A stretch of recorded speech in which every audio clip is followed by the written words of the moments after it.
1945. El Reich está en llamas. A pesar de que la victoria aliada para este punto de la Segunda Guerra Mundial es una mera cuestión de tiempo, Adolf prefiere ver la completa destrucción de Alemania antes de rendirse. Y pese a que toda la industria alemana ha sido bombardeada hasta las cenizas, sin importar que los tanquistas alemanes son cada vez más escasos y que sus líneas de suministro son acosadas y destruidas constantemente, pese a tener la falta de todo y el apoyo de nada, los teutones tienen un blindado más, que si bien había sido diseñado para destruir grandes fortificaciones de hormigón, su uso en combate lo haría convertirse en el cazacarros más pesado de toda la historia en ser producido. El Jagdtiger estaba listo para rodar hacia el frente de combate, y sin importar el hecho de que su aparición poco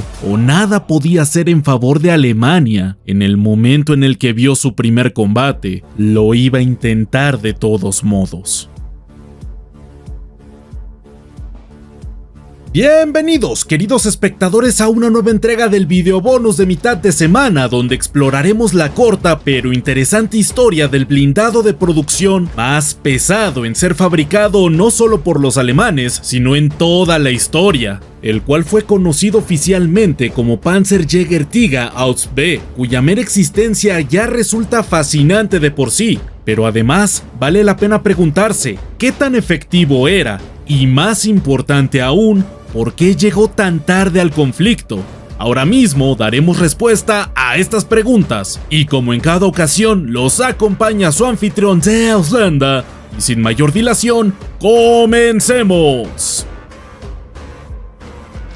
La concepción original del Jagdtiger se remonta más atrás de lo que uno podría suponer, pues ya desde 1942, con un ejército alemán que seguía avanzando en todos los frentes, parecía que el mayor problema que se tendría en ese momento serían las grandes fortificaciones de hormigón, las cuales habían probado ser un verdadero dolor de cabeza en batallas como la vista en Sebastopol, por lo que era necesario crear un cañón autopropulsado que hiciera uso de un gigantesco cañón de 128 milímetros para hacerle frente a estas molestias, comenzando así con el diseño del arma que terminó por emplearse en el Jagdtiger. Con el desarrollo del Tigre II y del Panther en 1943 se hicieron pruebas correspondientes para determinar sobre cuál chasis cabría la posibilidad de montar un cañón tan grande, siendo el blindado más adecuado el sucesor del Tigre. Sin embargo, a pesar de que desde abril de ese mismo año se tenía un prototipo de madera de lo que podría ser el blindado final, el gran problema que terminó por atrasar el proyecto en su totalidad fue el cañón, pues resultaba demasiado complejo,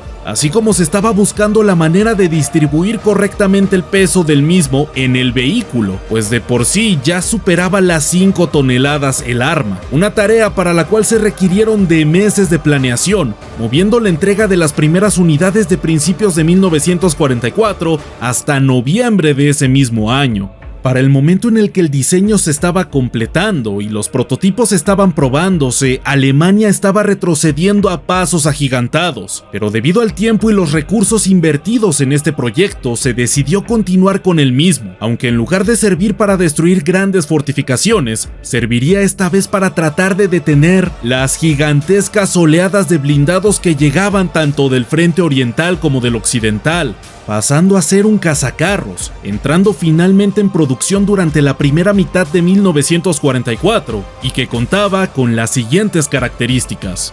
El Jagdtiger tenía una longitud de 10.65 metros, una altura de 2.82 metros y una anchura de 3.63 metros. Vale la pena destacar que si bien estaba montado sobre el chasis del Tigre II, el mismo tuvo que alargarse 26 centímetros para poder posicionar correctamente su cañón. Su característica más notoria, además de su arma principal, era su peso, el cual se acercaba bastante a las 72 toneladas, las cuales debían ser impulsadas por un motor Maybach HL 230P30 de 12 cilindros en V capaz de generar hasta 700 caballos de fuerza. Y si este motor ya tenía problemas a la hora de impulsar al Tigre 2, los mismos solamente aumentaron con las casi 10 toneladas de peso extra que tenía este cazacarros, limitando su velocidad máxima a 32 km por hora yendo en carretera y decayendo hasta los 20 km por hora a campo traviesa. Buena parte de su desproporcionada masa se comprende a través de su blindaje,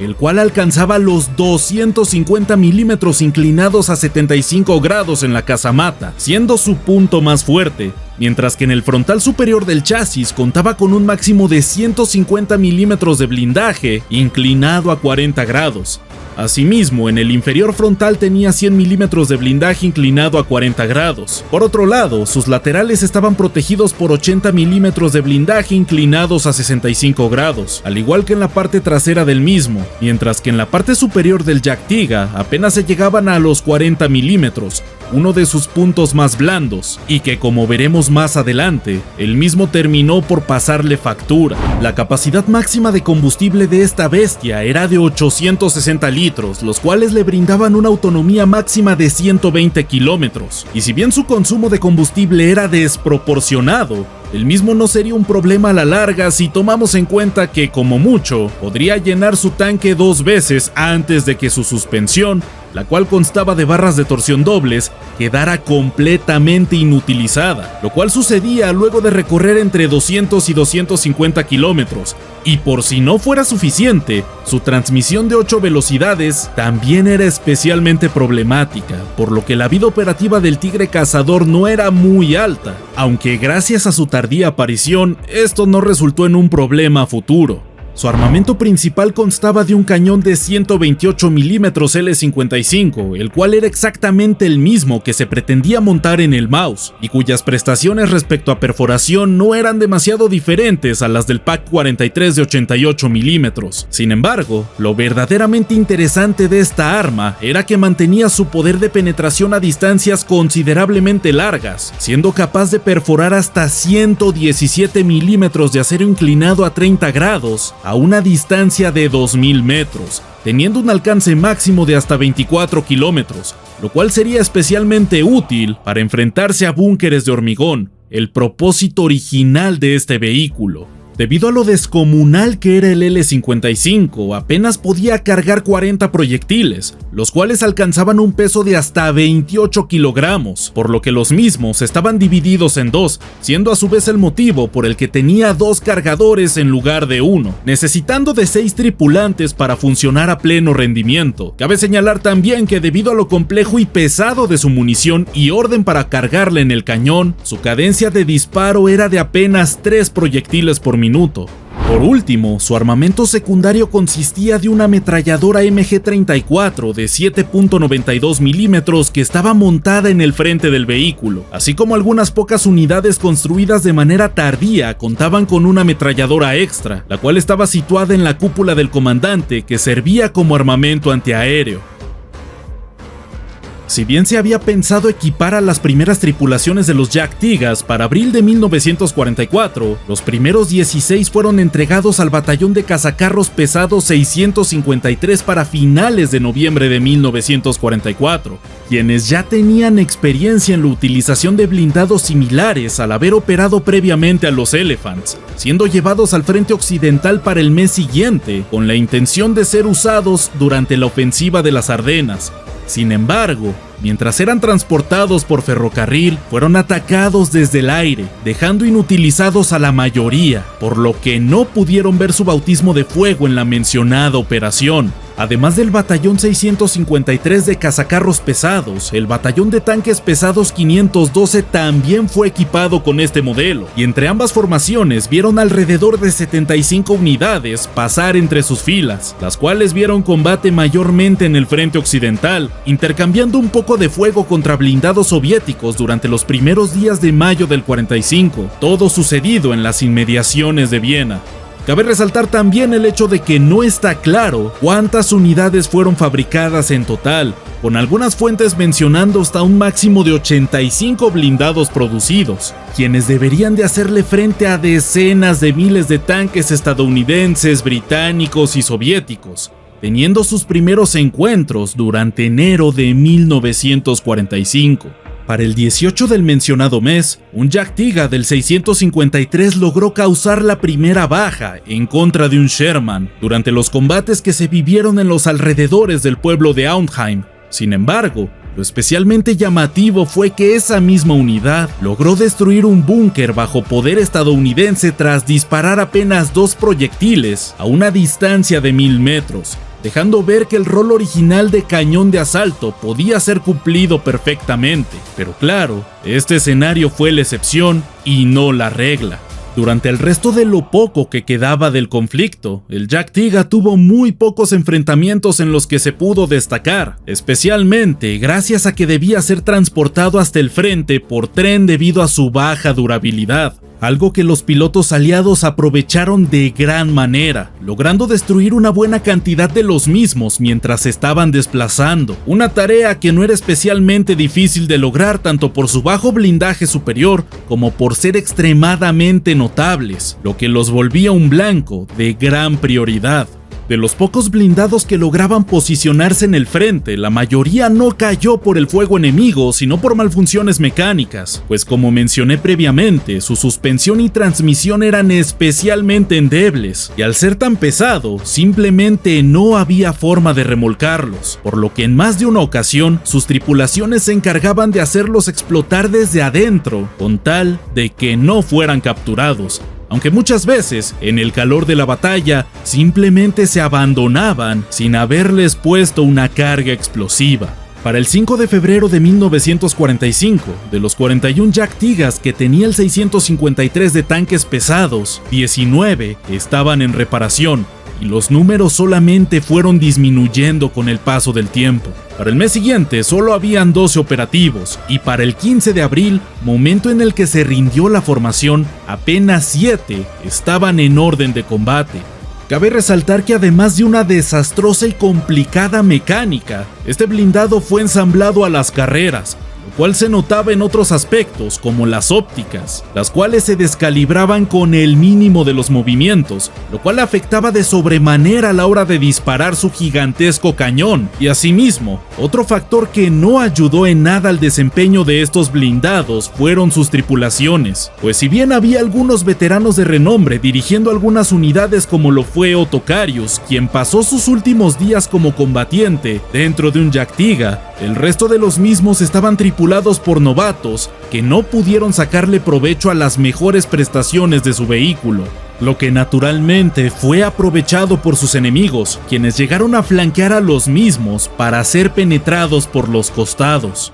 Las acciones más impresionantes realizadas dentro de estos gigantescos blindados se vivieron dentro de la primera compañía del 512 de tanques pesados, quienes en conjunto en las inmediaciones de Una, hacia principios de abril de 1945, lograron destruir un total de 16 blindados estadounidenses. Pero de nuevo, hablamos de la excepción y no la regla, pues la mayoría de estos vehículos se abandonaron antes de siquiera haberse podido probar en batalla. Si bien el desempeño de este vehículo estuvo lejos de tener un impacto verdaderamente significativo en el gran esquema de las cosas, para el momento en el que se estaba gestando la idea de este blindado, es decir, mediados de 1942, realmente tenía sentido producir un cañón de asalto tan grande. Además de que en las pocas ocasiones en las que tuvo oportunidad de disparar su gigantesco arma en contra de búnkeres de hormigón, se probó que era más que suficiente para que una unidad de los mismos bien acompañada de infantería pudiera cumplir con la mencionada función.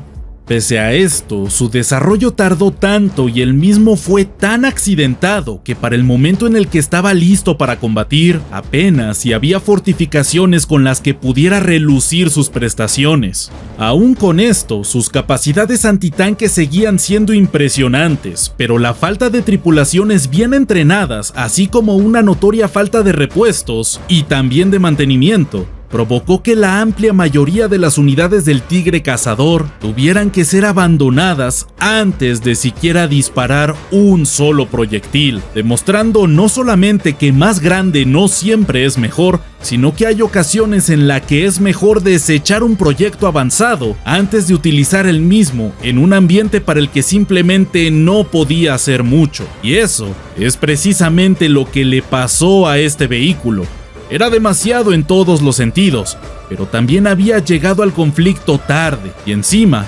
plagado de complicaciones mecánicas que, más que representar una solución, solo mostró ser otra de las tantas pesadillas logísticas con orugas que a los alemanes tanto les gustaba producir hacia finales del conflicto.